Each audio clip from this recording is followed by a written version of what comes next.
Bismillahirrohmanirrohim. Assalamualaikum warahmatullahi wabarakatuh. Syukur alhamdulillah kita bisa berjumpa lagi di channel Ijan Entertainment. Harapan dan doa saya, semoga saudaraku semuanya selalu diberikan kesehatan, dilapangkan rezekinya, diampuni dosa-dosanya, dan dipanjangkan umurnya. Amin ya robbal alamin.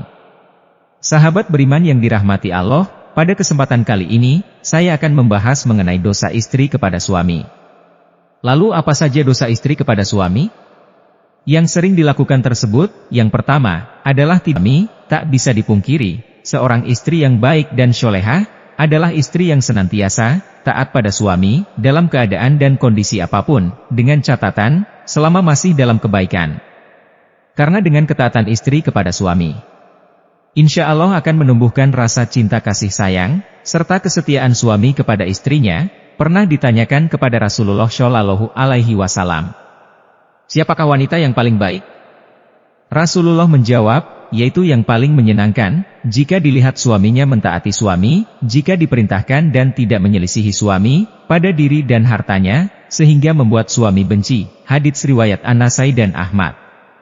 Dalam hadits lain Rasulullah Shallallahu Alaihi Wasallam juga bersabda, jika seorang wanita selalu menjaga sholat 5 waktu, juga berpuasa sebulan di bulan Ramadan, serta betul-betul menjaga kemaluannya dari perbuatan zina, dan benar-benar taat pada suaminya, maka dikatakan pada wanita yang memiliki sifat mulia itu, masuklah dalam surga, melalui pintu mana saja yang engkau suka. Hadis riwayat Ahmad dan Ibnu Hibban.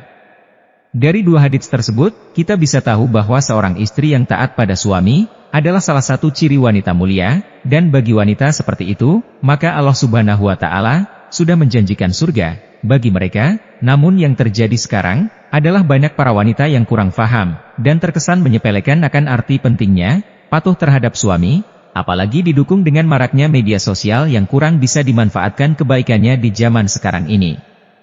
Pesan kepada para istri, mulailah untuk lebih patuh kepada suami, mengikuti perintahnya yang baik, dan tidak menyepelekan suami. Saat seorang istri mampu bekerja, dan menghasilkan penghasilan sendiri, apalagi sampai meremehkan suami, karena patuh terhadap perintah suami, insya Allah akan berkah tersendiri, bagi rumah tangganya. Lalu yang kedua, menuntut kesempurnaan. Seperti yang kita tahu, tidak ada satupun di dunia ini yang sempurna, termasuk dalam kehidupan rumah tangga. Pasti akan diterpa segala macam ujian dan cobaan, apabila seorang istri menuntut suami, dengan kesempurnaan dalam kehidupan rumah tangga, maka seorang istri yang seperti itu, akan mendapatkan peringatan dari Allah Subhanahu wa Ta'ala. Karena secara tidak langsung, sifat seorang istri yang seperti ini, hanya akan memicu pertengkaran, dan keretakan dalam rumah tangga. Sedangkan kita tahu, Allah Subhanahu wa Ta'ala sangat tidak menyukai adanya keretakan rumah tangga, dikarenakan tuntutan kesempurnaan dari suami. Untuk itu sebelum menikah, sangatlah penting untuk menjalin komitmen bersama dan mampu memahami kondisi dari pasangannya, supaya setelah terjadi akan pernikahan, keduanya bisa saling membantu dan saling melengkapi. Yang ketiga, mengingkari kebaikan yang dilakukan suami. Terkadang apabila seorang suami sudah berusaha melakukan kebaikan kepada istrinya, akan tetapi kebaikan tersebut tidak sesuai dengan apa yang diinginkan oleh seorang istri, maka tak jarang seorang istri akan mengatakan tidak ada sedikit pun kebaikan yang bisa dilihat darinya. Dan ketika seorang istri mengingkari kebaikan yang dilakukan oleh suami terhadapnya, maka seorang istri tersebut bisa dikatakan kufur atas nikmat yang diberikan Allah melalui suaminya. Rasulullah Shallallahu Alaihi Wasallam pernah bersabda, dan aku melihat neraka, aku belum pernah sama sekali melihat pemandangan seperti hari ini, dan aku lihat ternyata mayoritas penghuninya adalah para wanita. Mereka bertanya, kenapa para wanita menjadi mayoritas penghuni neraka ya Rasulullah? Beliau menjawab, disebabkan kekufuran mereka. Ada yang bertanya kepada beliau, apakah para wanita itu kufur kepada Allah? Beliau menjawab tidak, melainkan mereka kufur kepada suami, dan mengkufuri kebaikan suami. Seandainya engkau berbuat baik kepada salah seorang istri kalian pada suatu waktu, kemudian suatu saat ia melihat darimu ada seseorang yang tidak berkenan di hatinya, niscaya ia akan berkata, aku sama sekali belum pernah melihat kebaikan darimu. Hadits riwayat Bukhari dan Muslim. Dari hadits tersebut, sudah jelas dikatakan bahwa mengingkari kebaikan yang dilakukan suami kepada istri, sama halnya menyeret diri dalam siksa api neraka. Untuk itu saran bagi para seorang istri, meski sekecil apapun kebaikan yang dilakukan oleh suami, hargailah, dan jangan sungkan untuk mengucapkan terima kasih kepada suami yang telah berusaha sekuat tenaganya untuk menyenangkan istri dan keluarganya. Keempat, tidak suka pada keluarga suami. Pernikahan tidak hanya bertujuan menyatukan dua manusia saja, akan tetapi pernikahan juga bertujuan menyatukan dua keluarga. Dan yang terjadi dalam masyarakat kita sekarang ini adalah ketika seorang istri sudah menikah, maka perhatiannya harus dicurahkan semua kepada istrinya. Sedangkan jika suami memperhatikan orang tuanya sedikit saja, dan istri tahu akan hal tersebut, maka yang terjadi adalah kecemburuan sosial. Lalu yang terjadi adalah seorang istri akan berupaya untuk menjauhkan suami dari keluarga. Jika ini yang terjadi, maka seorang istri sudah berdosa besar kepada suaminya. Saya berharap bagi wanita yang sudah menjadi istri, hendaknya juga menyambung silaturahmi yang baik dengan keluarga suami, supaya tercipta keharmonisan dalam kedua keluarga. Yang kelima, mengungkit-ungkit kebaikan istri pada suami. Tak sedikit istri yang sering mengungkit-ungkit kebaikan atau bahkan derajat dirinya di hadapan suami. Hal ini bisa terjadi karena seorang istri menganggap sudah bisa menghidupi dirinya sendiri, meski tanpa diberikan nafkah oleh suami, sehingga yang terjadi adalah merendahkan kedudukan suami di mata istri. Dalam hal ini bisa memicu pertengkaran dalam rumah tangga. Lalu yang terjadi adalah seorang istri akan mengungkit-ungkit kebaikan yang dilakukannya terhadap suami tanpa menyadari bahwasanya hal yang dilakukan tersebut merupakan suatu dosa yang amat besar di hadapan Allah Subhanahu wa Ta'ala. Bahkan Rasulullah Shallallahu Alaihi Wasallam pernah bersabda, ada 3 kelompok manusia di mana Allah tidak akan berbicara dan tak akan memandang mereka pada hari kiamat dan tidak masuk surga, dan untuk mereka azab yang pedih. Sahabat bertanya, siapakah mereka yang rugi itu wahai Rasulullah?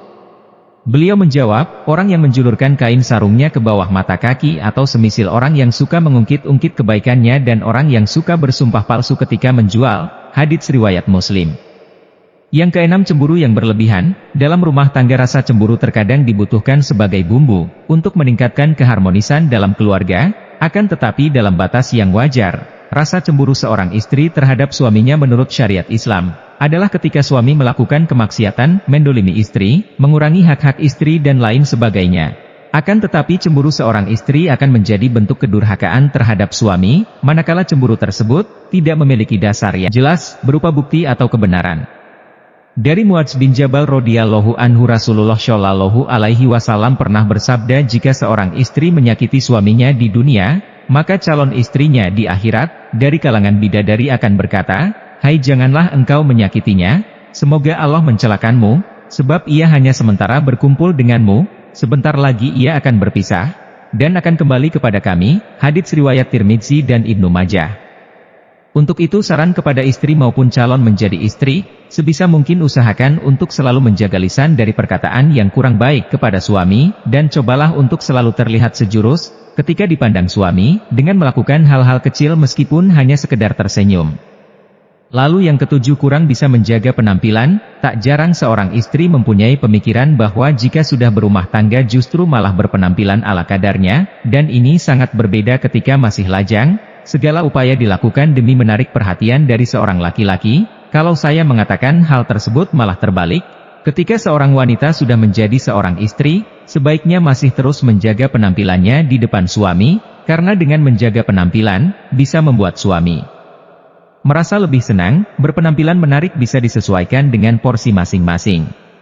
Jadi tidak juga harus terkesan untuk dipaksakan. Dari Anas radhiyallahu anhu, Rasulullah Shallallahu Alaihi Wasallam pernah bersabda, sebaik-baik istri kamu ialah yang menjaga diri dan menjaga kehormatannya. Hadits riwayat Dailami. Untuk itu berpenampilan menarik menurut porsinya masing-masing. Bagi seorang istri, sangatlah disarankan untuk menyenangkan hati suaminya, karena menyenangkan hati suami merupakan pahala yang besar bagi seorang istri.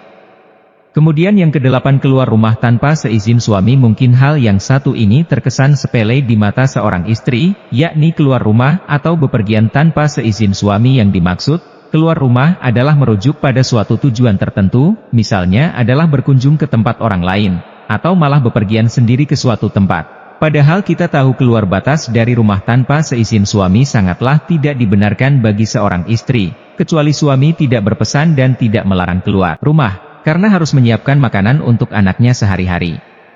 Jadi harus dipahami, jika suami tidak melarang keluar rumah untuk membeli bahan makanan atau mengantar anak sekolah, hal ini tidak termasuk berdosa kepada suami, akan tetapi jika suami berpesan untuk tidak keluar rumah, dalam kondisi apapun seorang istri haruslah mematuhi perintah suaminya.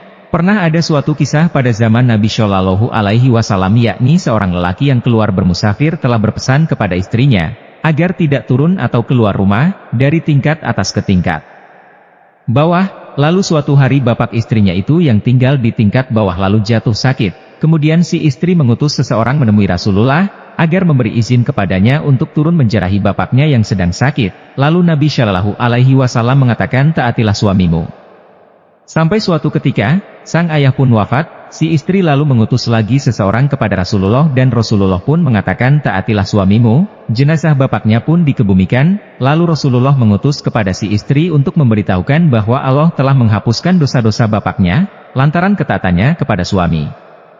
Sahabat beriman yang dirahmati Allah, meski begitu, anjuran mentaati larangan keluar rumah bagi istri, hendaknya tidak diterapkan secara kaku, yang mengesankan bahwa ajaran agama Islam mengekang kebebasan wanita. Tidaklah seperti itu, namun yang perlu diperhatikan, adalah komunikasi yang baik antara suami dan istri, dalam hal-hal tertentu, dan bagi para suami juga tidak diperkenankan mempersulit istrinya, apabila keluar rumah. Dalam hal kebaikan, wallahu a'lam bishawab. Semoga apa yang saya sampaikan bisa bermanfaat untuk kita semua, amin ya robbal alamin. Assalamualaikum warahmatullahi wabarakatuh.